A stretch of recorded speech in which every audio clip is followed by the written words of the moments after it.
I've learned a great deal about myself and about my relationships with God and other people. I have also witnessed an imbalance in my own life, an inclination to favor raw experience over human interactions, dramatic epiphanies over subtle moments of insight. Up to now, that is where I have made my spiritual home. But it is a home that can often be cold and isolating. I am easing away from the edge and searching for a center. I am trying to learn the wisdom of the middle way, just as I have learned from the fringes.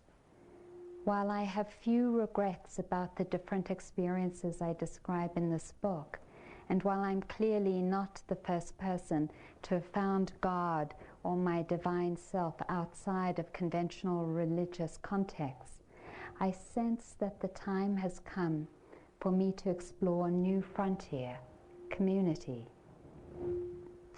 Serving as a rabbi for a community of individuals is very different from the kind of rabbinate I have had up to now. I am beginning to hear the still small voice of God break through the thunder of Mount Sinai. I am beginning to see the sparks of divinity in the eyes of children, and not only through the stars in the night sky. I am becoming humanized. But I know myself, I will always hear the call of the wild, the beckoning of fresh experiences and new frontiers. Yet, I will have to come up with ways of incorporating that impulse into a spirituality that is centered in here and now, in daily life, in relationships with other human beings.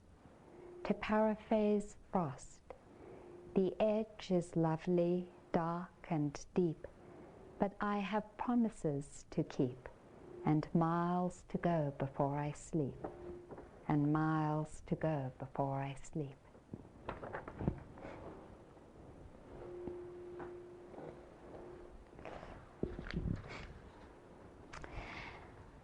I find myself in a somewhat similar place. Recently, I drove down to Chicopee, which is about a 45-minute drive from where I live, to get my hair cut. And I travel a lot, and I don't particularly like the driving part of it. So it's always kind of a big deal. But I go because she's a friend and she's a really good hairdresser. And so I went down, and I hadn't seen her for a while, and she took quite a long time cutting my hair, and she always cuts my hair with a great deal of care. Now, I don't know about you, but I have this, this particular aversion to going into a hairdressing salon and someone just snipping my hair in 10 minutes or 15 minutes, and then I come out, and it's not so much how I look, although I notice how I look and often I don't like it, but it's just that feeling of someone not caring about what they're doing. So I love my hairdresser because she cares. So anyway, so she took 40 minutes rather than 15 to cut my hair. And I was paying her, and I hadn't been for a while, so I said, "How much are you?" And she said, "Oh, I'm 24. And in that moment of giving her money, I felt this sort of contraction inside of myself of being poor, of, well, I know Mary has a lot of money, and so I gave her $1 tip. And then driving home, I felt very remorseful because I hadn't expressed in the way that I wanted to my friendship and my appreciation of her by giving her a few more dollars. And both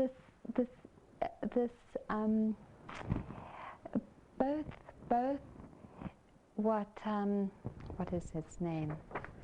Niles Elliott and that incident speak of is the different energies that we have living inside of ourselves, that we have this capacity to love and to be clear, to have insight, to be wise. We have the capacity for an unlimited empathy for all of life, for ourselves and for all of life. We have an ability to love without prejudice and discrimination. This is called our Buddha nature. It is our refuge. It is our home. It is actually the very fountain or root. I don't want to say of our practice, because sometimes when we talk about practice, it feels as though we're making a separation between our lives and then something that we do, you know, that maybe even is sort of set apart from our lives, like coming here.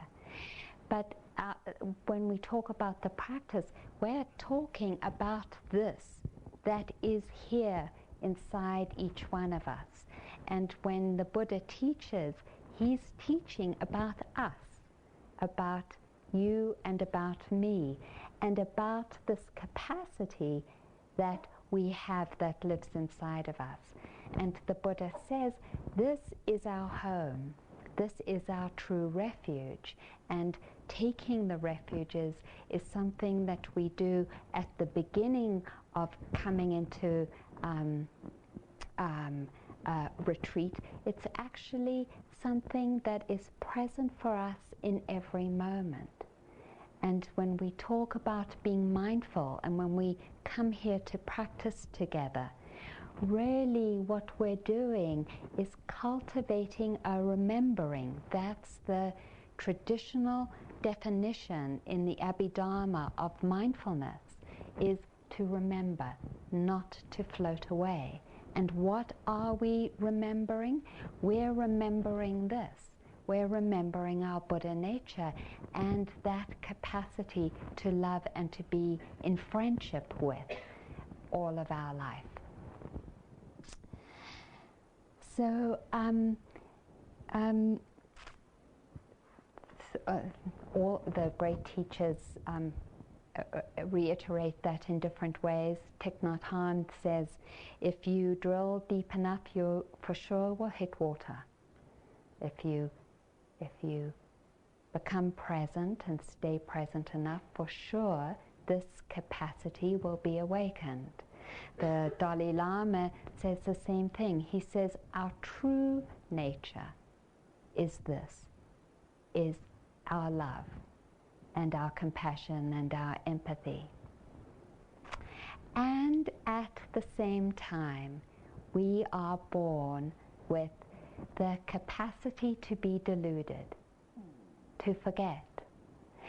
We are born with that forgetting that expresses itself in controlling, in judgment, in defensiveness, in envy, in jealousy, in greed.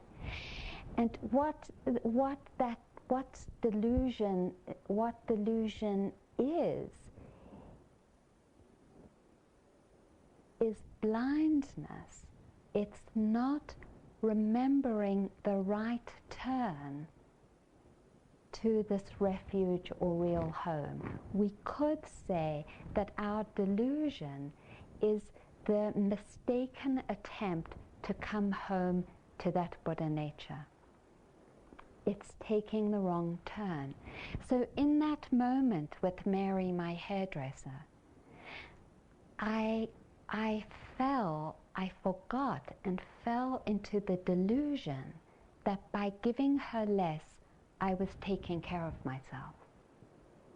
But really, I wasn't.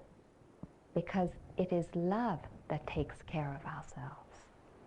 And that the contraction, the controlling, the defensiveness that we've built and that we continue to build, because each one of us has these energies inside of us, are mistaken beliefs that we are actually serving love, that we are actually serving our hearts, that we are actually serving wisdom.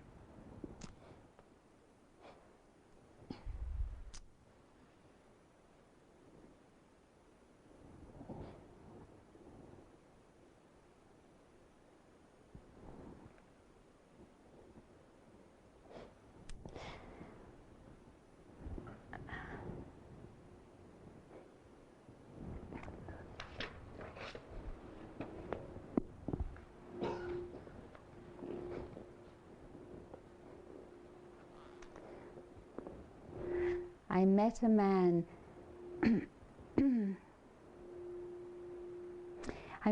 who had practiced in India in the late 1960s and early 70s. He was an avid meditator. He shaved his head, he wore white, he spent years in temples and ashrams and monasteries. His parents hated it. He was probably in his early 30s at the time, and his parents thought he should be in medical school or law school. His mother was particularly unhappy. It was as if he had died, as if she had lost a son. Whenever he went to see Deepa Ma, she would ask him about his mother. How is your mother? How is she doing? When you do your sittings, are you doing metta for your mother? Every time you sit, you should put your mother in your heart and send her loving kindness. One time she reached under the mattress in her back room and pulled out a roll of Indian banknotes. She took out a 100 rupee note worth about $12, which was a lot of money for her. She put it in his hand, closed his fingers over it and said, "Go buy a present and send it to your mother." That was how she taught. And then, do you all know Deepa Ma? Yeah? She's she's one of the few arahants or teachers that attain full enlightenment, that taught some of our teachers, Joseph and Sharon and Jack. You can tell she's a small little Indian woman. This is another small story. While Deepa Ma was at IMS in 1984, I spotted a big teddy bear sitting atop the trash to be picked up in the neighborhood. I rescued it and gave it to Deepa Ma's grandson Rishi, who was also here with his mom. We named the bear Anagarika, Teddy. One meaning for Anagarika is literally homeless one. When Deepa and family left IMS, Teddy remained in my care, and I more or less forgot about him. A couple of years later, I went to India and visited Deepa Ma in Calcutta. When she saw me, she immediately asked, "How is Anagarika Teddy?" She had not forgotten even a teddy bear saved from the trash. I was taken aback. It made me realize how much she must also care for living, breathing beings like myself. It revealed to me her clarity of mind as well. So I read that because this capacity that we have to make friends and to care for each other is the capacity, the Buddha says, that also actually allows us to go deeper inside of ourselves. That when Ananda came to the Buddha, and I know that many of you have heard this before, and said, "Is friendship important in the spiritual practice?" The Buddha said, "It is not just important, it is the most important thing in spiritual practice. This capacity to remember where our true refuge is, and from this true refuge, from this capacity to love, to begin to touch others in caring." Where we often find ourselves falling into separation and isolation is in forgetting that when we're hurt or when something's difficult, that what's happening is, wait, let me backtrack. When it feels difficult and when our friendships begin to be frayed or are challenged, is when we forget that what's happened is that someone else has forgotten where their true refuge is and has taken a wrong turn. It's not that we aren't all similar. It's not that we don't all want from each other honesty and vulnerability, but that over and over again we forget and move into the wrong turn, the wrong strategy of trying to get that. And that when we defend ourselves in that hurt, what happens is that we forget the person and we focus on just on the wrong strategy. So for example, let me see, I have a, I think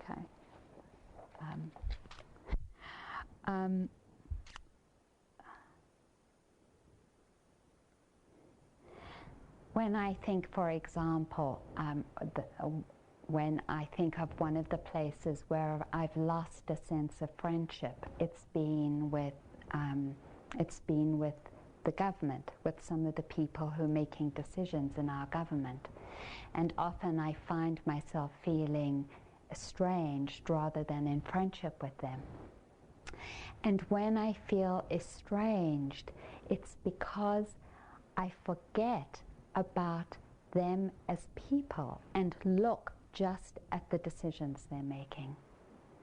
And I forget, when I forget that they're people, when I forget that Bush is a person, when I find myself in despair, it's because I haven't remembered that Bush wants love as much as I do.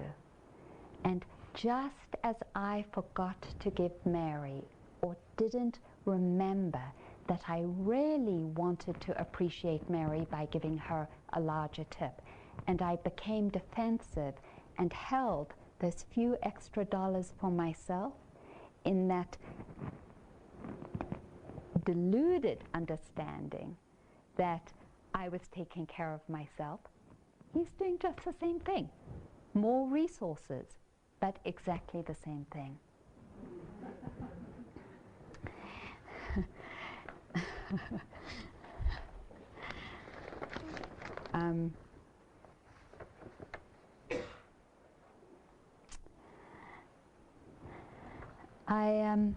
One of the reasons that I wanted to talk about friendship is because recently, it feels recently sometimes, but this year in February, the relationship, my marriage ended, and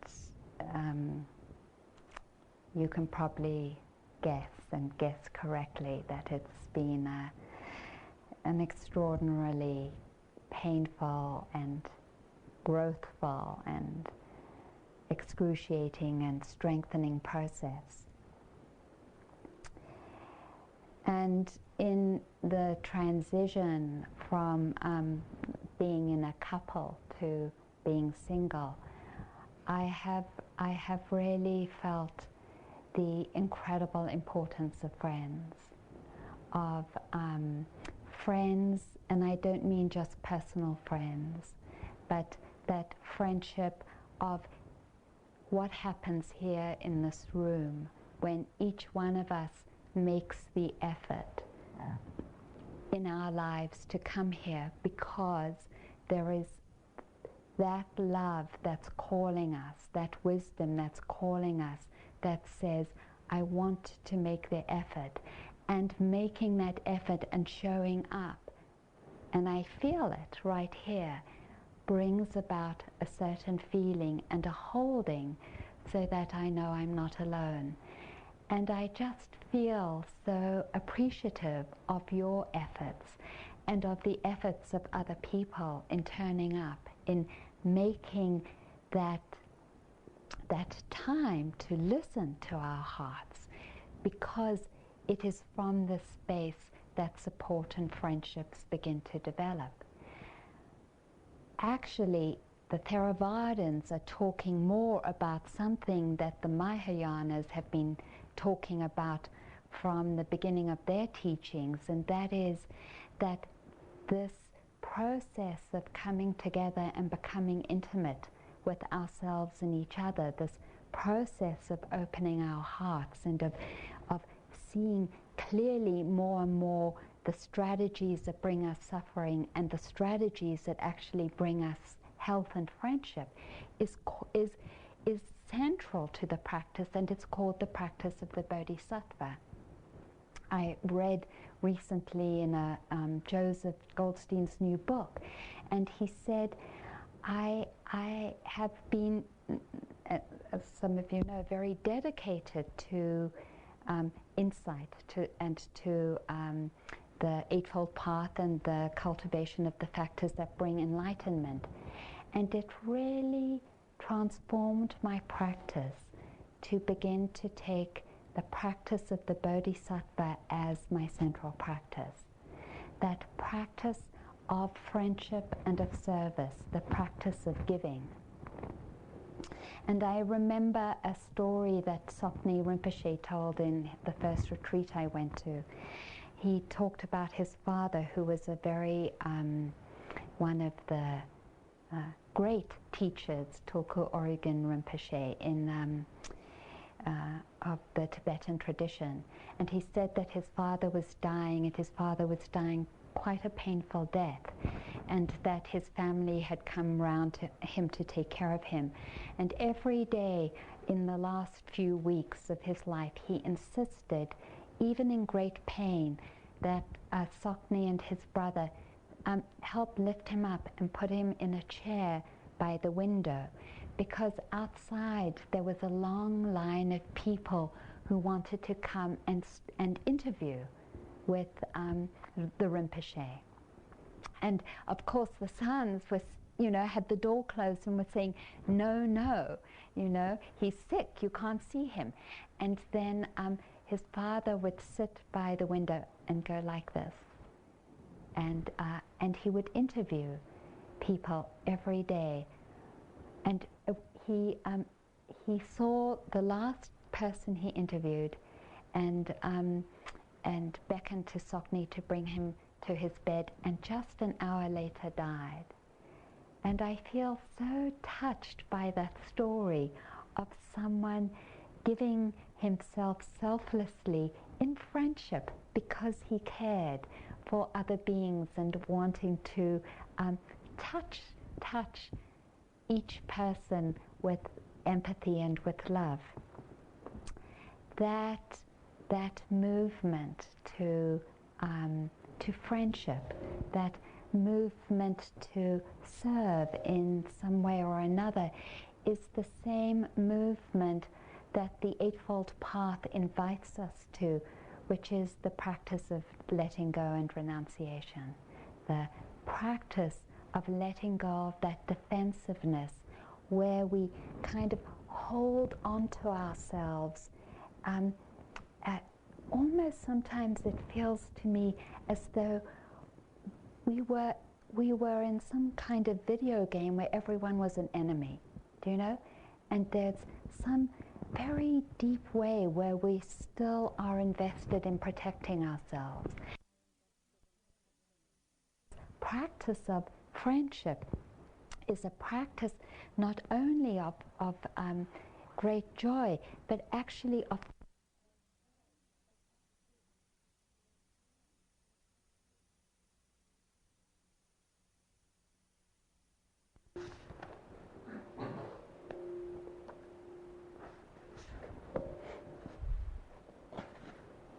"30 miles away, a tough working-class man who never pretended to be soft-spoken or self-effacing found a way to cope with disappointment when his son was born with Down syndrome. To make ends meet, he worked long hours as an automobile mechanic, then pumped gas at night. When his son was first born, a boy at last, after 5 girls, he was not sad, anxious or self-pitying, only angry. His wife understood her husband well. He's always been a man's man. He has his buddies and they drink a lot of beer on Fridays. Otherwise he's sober and very hard-working, 2 jobs and never more than 6 hours sleep. He's been a good husband and a good father. He loves those girls, but I'd be lying if I told you he didn't want a son. Oh, he was crazy for a boy. And when we decided to give it one last chance and he kept telling me he knew we'd have a sixth girl. He knew it. I knew something myself, how much he wanted a boy. Then I delivered, and we were all in ecstasy because it was a boy. Then came the news there was something wrong, that the boy Ben wasn't so good, that he wasn't passing the tests these doctors have when they examine babies. The rest, it's a nightmare. I don't know how to tell it, all we went through, but especially him. Soon after Ben was declared retarded, modestly so the doctor said, the parents had to decide whether they could take care of the boy themselves or would they have to entrust him to others. They had no real money, so others meant a public institution. The father's dreams of raising a son had to be surrendered. The mother abandoned thoughts of a career, related the gradual changes in her husband, the slow but final steep decline in his spirits, in his entire way of being. He used to be full of energy, and now he's lost a lot of it. He used to jump out of bed, and he'd be ready for the day, even when it was 5 in the morning and dark in the coldest of winter. These days he's sleeping hard, the alarm goes off, and he wants to go back to sleep. Let's see.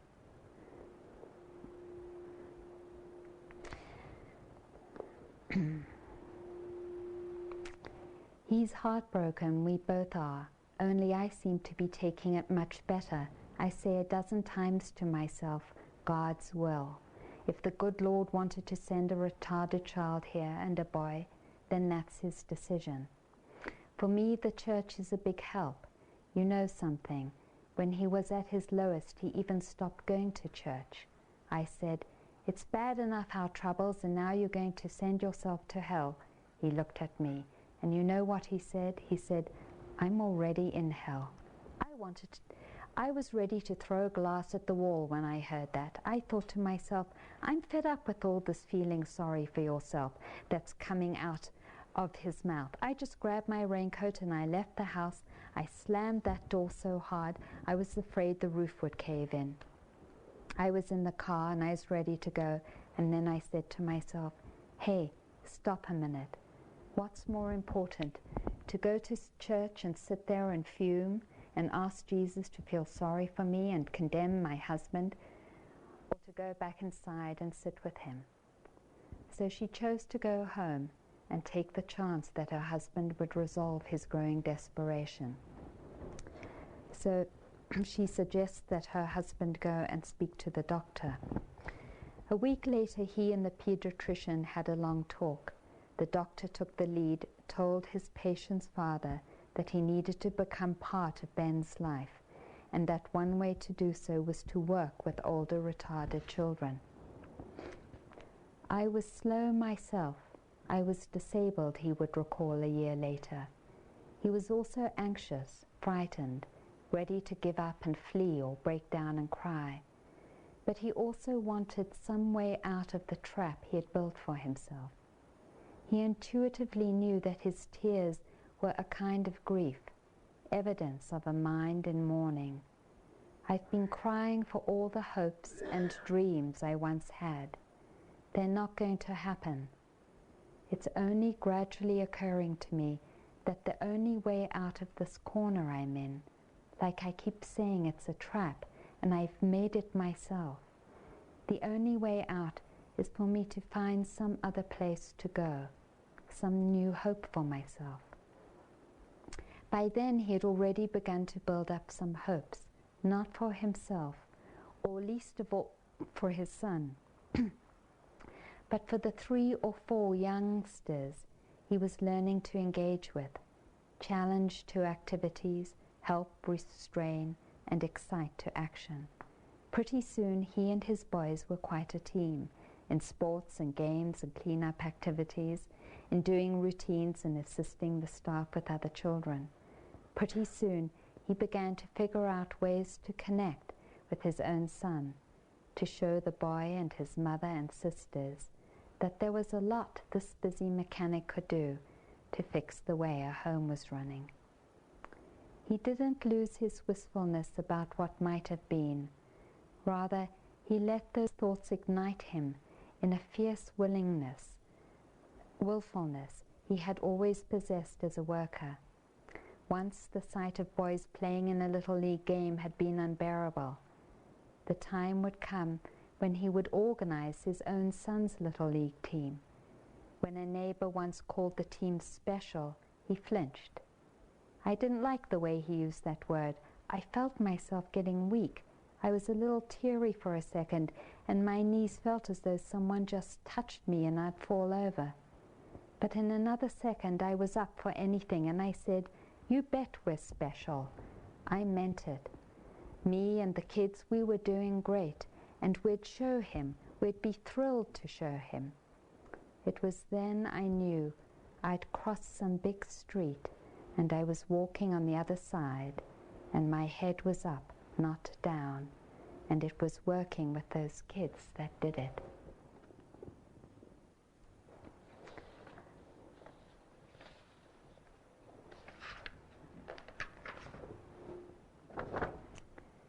The most living moment comes when those who love each other meet each other's eyes, and in what flows between them. Then, to see your face in a crowd of others or alone on a frightened street, I weep for that. Our tears improve the earth. The time you scolded me, your gratitude, your laughing, always your qualities increase the soul. Seeing you is a wine that does not muddle or numb. We sit inside the cypress shadow where amazement and clear thought twine their slow growth into us.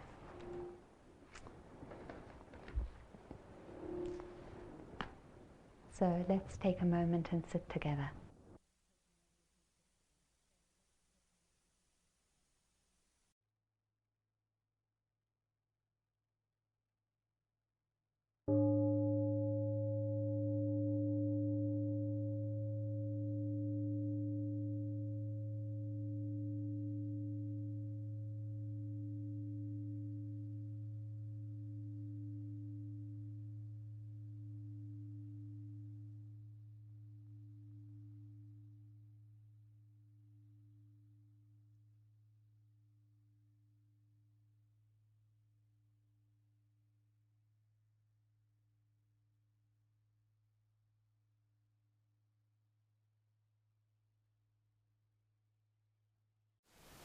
Thank you for listening.